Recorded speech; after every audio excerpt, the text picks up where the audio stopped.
కాకరకాయ ఉల్లి కారము నా స్టైల్లో ఈ రెసిపీ చేస్తున్నాను చూడండి. అలాగే మన ఛానల్ని కొత్తగా చూస్తే సబ్స్క్రైబ్ చేసుకొని లైక్ చేయండి, కామెంట్ చేయండి. కాకరకాయ కారానికి కావాల్సిన ఐటమ్స్ చూద్దాం, వచ్చేసేయండి. నేను కాకరకాయలు ఫస్ట్ బాగా కడిగేసుకుని ఆరబెట్టుకున్నానండి, తడి లేకుండా. అలాగే ఈ సైజు ముక్కలు కట్ చేసేసాను అనమాట. ఈ సైజు అయితే కొంచెం కరెక్ట్గా ఉడుకుతాయి అండ్ నూనెలో డీప్ ఫ్రై చేయాల్సి ఉంటుంది కాబట్టి. అండ్ ఇలాగే నేను ప్రతి ముక్కల్ని నీట్గా కడిగేసి ఆరబెట్టుకున్నానండి. ఖచ్చితంగా ఆరబెట్టుకోండి, తడి ఉండకూడదు. ఇది మనకి దగ్గర దగ్గర 15 days ఉంటుందండి కాకరకాయ ఉల్లికారం అనేది. యాక్చువల్గా నేను 1 kg తీసుకున్నానండి కాకరకాయ, బట్ నాకు అన్ని ముక్కలు రాలేదు. బట్ నాకు మొత్తం మీద ఒక 1/4 kg ముక్కలు వచ్చినాయి. అలాగే పెద్ద ఉల్లిపాయలండి ఇవి వచ్చేటప్పటికి నేను ఒక 4-5 తీసుకున్నాను. మా పిల్లలకు గ్రేవీగా ఇష్టమండి, అందుకని ఇలా తీసుకున్నాను. మీ ఇష్టం, గ్రేవీ ఎక్కువ కావాలంటే అలా. కాకరకాయలు చూసారా, కాకరకాయలు, ఉప్పు అండ్ అలాగే కారము, టేస్ట్కి తగినట్టుగా నేను కొలతలు కూడా చూపిస్తానండి, మీకు క్లారిటీగా ఉంటుంది. పసుపుతో పాటు కొంచెం టేస్ట్ అండ్ అరుగుదల కోసమని బాగుంటుందని చెప్పి జీలకర్ర. ఓకేనండి, నేనైతే డీప్ ఫ్రైకి ఆయిల్ అయితే పెట్టేసేసుకున్నానండి. ఆయిల్ హీట్ ఎక్కిన తర్వాత మనం ముక్కలు అనేది చిన్నగా వేసుకుంటూ ఉండాలి. మీకు ఇప్పుడు నేను ఆ మెథడ్ కూడా చూపిస్తాను. ఇది చాలా అంటే చాలా హెల్తీ ఫుడ్ అండి, మీరు ఎటువంటి డౌట్స్ కూడా అవసరం లేదు. అలాగే ఎలా ఉందో కామెంట్ సెక్షన్లో కామెంట్ కూడా చెయ్యండి. టేస్ట్ మటుకు ఎక్సలెంట్గా ఉంటుందండి. నేను చూసాను కదా, చిన్నగా స్లోగా కాకరకాయ ముక్కలు అయితే మటుకు ఆయిల్లో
చూసారు కదండి. కాకరకాయ ముక్కలు ఇలా వేగాలి. నేను ఇంకా కాకరకాయలు అయితే తీసేస్తున్నాను. ఈ గోల్డ్ అండ్ బ్రౌనిష్గా రావాలన్నమాట. ఇంకెక్కువ మాడినా కూడా టేస్ట్ అనేది పోతుందండి, మాడకుండా చూసుకోండి. చక్కగా స్మూత్గా ఉండాలి, మనకు ముక్క పట్టుకుంటే స్మూత్నెస్ తెలుస్తుంది. అండ్ అలాగే ఇంకా మిగతా ముక్కలను కూడా నేను వేసేసుకుంటున్నాను. అవి కూడా ఫ్రై చేసేసి నేను పక్కకు పెట్టేసుకుంటాను చూడండి.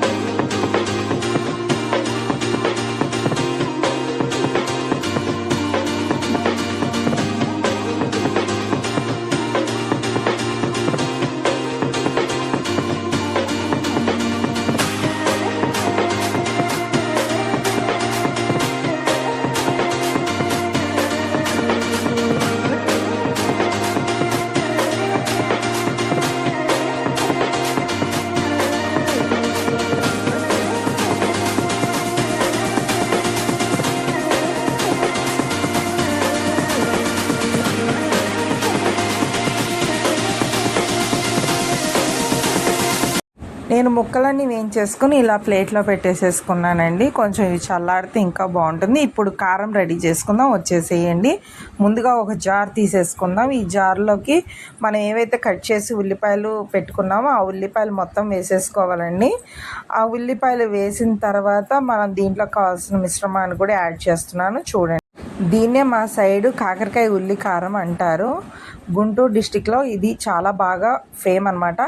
కొలతలు వచ్చేప్పటికి నేను ఒక చిన్న గ్లాస్ తీసుకున్నానండి. ఈ గ్లాస్తో కొలతలు చెప్తున్నాను చూడండి తప్పకుండా. అండ్ ఫస్ట్ వచ్చేటప్పటికి ఏంటి అంటే మనం కారం వేసేసుకుందామండి. కారం ఎందుకు అంటే ఫస్ట్గా మనం ఇవి మిక్సీ పట్టుకోవాలి యాక్చువల్గా, అందుకని నేనైతే కారం చూడండి కొలతలతో వేసి చూపిస్తున్నాను మీకు. ఆ గ్లాస్ ఏదైతే ఉందో ఆ గ్లాస్తో ఒక ఫుల్ గ్లాస్ అండ్ ఒక హాఫ్ గ్లాస్ వేస్తున్నాను చూడండి. ఈ కొలతలు మీకు క్లారిటీ ఉంటుంది అని కోసమే నేను చూపిస్తున్నాను మీకు. గ్లాస్ చూడండి చాలా లైట్ వెయిట్గా ఫుల్గా వేస్తున్నాను ఫస్ట్ గ్లాస్కి. అండ్ సెకండ్ గ్లాస్కి వచ్చేటప్పుడు కూడా వేసేస్తున్నాను, నేను మిక్సీ జార్లో వేసేస్తున్నాను, చూసేసేయండి. అండ్ చాలామందికి ఏమైనా డౌట్స్ ఉంటే మటుకు ఖచ్చితంగా కామెంట్ చేయండి. జార్లో వేసేసాను. అండ్ సెకండ్ గ్లాస్లో వచ్చేటప్పటికి ఆఫ్ పడుతుందండి, అంటే నేను తీసుకున్న క్వాలిటీకి సంబంధించి అనమాట. కొంతమందికి ఉప్పు కారాలు కొంచెం స్పైసీగా కావాలంటే కొంచెం కారం పెంచుకోవచ్చండి. ఇక్కడ ఇంకొకటి ఏంటి అంటే నేను యాక్చువల్గా మా ఇంట్లో చిన్నులపాయలు తినరు, అందుకని నేను చిన్నులపాయ అయితే వెయ్యలేదండి. చిన్నులపాయ వేస్తే మటుకు ఎక్సలెంట్ టేస్ట్ వస్తుంది. నేను మా మామగారికి వాళ్ళకి వేయటం కోసం నేను చిన్నులపాయ యాడ్ చేయలేదు. మా పిల్లలకి ఇంకా తింటారు, ప్రాబ్లం ఏం లేదు. బట్ మీరు దీంట్లో మటుకు ఒక 10 రెబ్బల దాకా చిన్నులపాయ మటుకు యాడ్ చేయండి, ఇంకా ఫ్లేవర్ చాలా బాగుంటుంది. అండ్ నేను సాల్ట్ కూడా కొలిచి చూపిస్తున్నాను. నేను జస్ట్ 1.5 మాత్రమే కారం వేసానండి. కారం వచ్చేసి 3 మ్యాంగోస్ కారం వేసానండి నేను. సాంబార్ కారం అయితే అస్సలు వేయొద్దండి, అస్సలు బాగోదు టేస్ట్. మళ్ళీ ఈ మిస్టేక్ చేస్తారేమో అని నేను ముందుగానే చెప్తున్నాను. అండ్ సాల్ట్ ఒక 1 గ్లాసేనండి, 1 గ్లాస్ సాల్ట్ వేసేసుకుంటే మనము నెక్స్ట్ కూడా చూసేసేయండి. కొంతమందికి డౌట్ రావచ్చు చిన్నులపాయలు హెల్త్కి మంచిది కదా అని. యాక్చువల్గా నేను చెప్పాను కదా మా మామగారికి తినరు అని మాత్రమే నేను వేయలేదు. తనకు కాకుండా అయ్యేటట్టయితే కనుక ఖచ్చితంగా నేను చిన్నులపాయలు కూడా వేస్తానండి. అది వేస్తే ఇంకా టేస్ట్ చాలా బాగుంటుంది. అండ్ నెక్స్ట్ వచ్చేటప్పటికి పసుపు ఉండండి, పసుపు వేసేద్దాము చూడండి. నేను ఇక్కడ టీ స్పూన్ తోటి వేస్తున్నాను, బట్ 2 టీ స్పూన్స్ వేసాను అనమాట, ఎక్కువ వేయలేదు, చాలా తక్కువగా వేసానంటే అది కొంచెం యాంటీబయాటిక్ అండ్ కలర్కి బాగుంటుంది. అండ్ జీలకర్ర అండి, ఇది జీలకర్ర ఫ్లేవర్ కోసం మాత్రమే నేను వేసాను, ఎక్కువ కూడా వేయనండి. ఇది జస్ట్ 1 టేబుల్ స్పూన్ అనమాట. ఇది మొత్తం వచ్చేటప్పటికి మిక్సీ పట్టేద్దాము. ఈ మిక్సీ పట్టిన మిశ్రమం ఎలా ఉంటుందో మీకు చూపిస్తాను, చూసేసేయండి. అలాగే చాలామందికి ఇంకొకటి ఏంటి అని అంటే, ఇప్పుడు ఈ వీడియో లాంగ్ వీడియో ఎందుకు పెడుతున్నా అనుకుంటా, ఇది మిశ్రమాన్ని మనం ఇలా మెత్తగా పేస్ట్ లాగా చేసుకోవాలండి. ఇది ఇంత పేస్ట్ అవ్వాలన్నమాట మనకి. ఇంత పేస్ట్ అయితే ఏంటి అంటే చాలా రుచిని ఇస్తుంది. ఫస్ట్ అన్నంలో కూడా మనకు కలుస్తుందండి.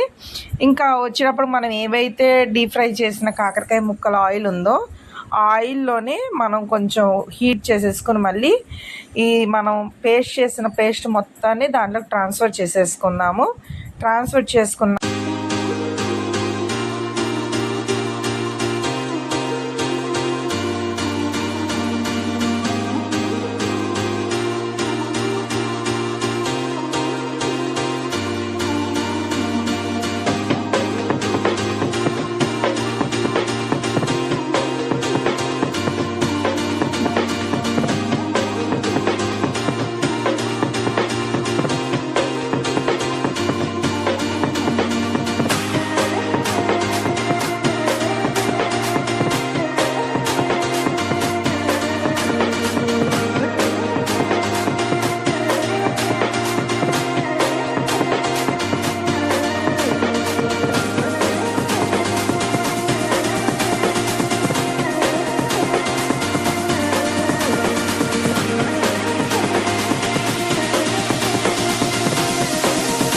ఇప్పుడు మనం ఏదైతే మిశ్రమాన్ని మొత్తం ఆయిల్లో వేసుకున్నామో ఇది బాగా ఫ్రై అవ్వాలండి. యాక్చువల్గా ఏంటి అంటే దీన్ని కలపకుండా మటుకు ఆగకుండా కలపాలండి. ఎందుకంటే మీరు జస్ట్ ఏ మాత్రం దీన్ని కలపకుండా ఆపితే మటుకు అది మనకి కింద మాడే అవకాశం ఉంటుంది. అలా మాడకుండా చూసుకోవాలి. కొంచెం దగ్గరగా ఉండి అది బాగా ఆయిల్లోకి దగ్గరగా అయిపోవాలన్నమాట. మనకు ఆయిల్ చూసారా ఎలా పైకైతే వస్తుందో. అండ్ అలాగే వచ్చేటప్పటికి ఇప్పుడు ఏవైతే వేయించి పెట్టుకున్న కాకరకాయలు ఉన్నాయో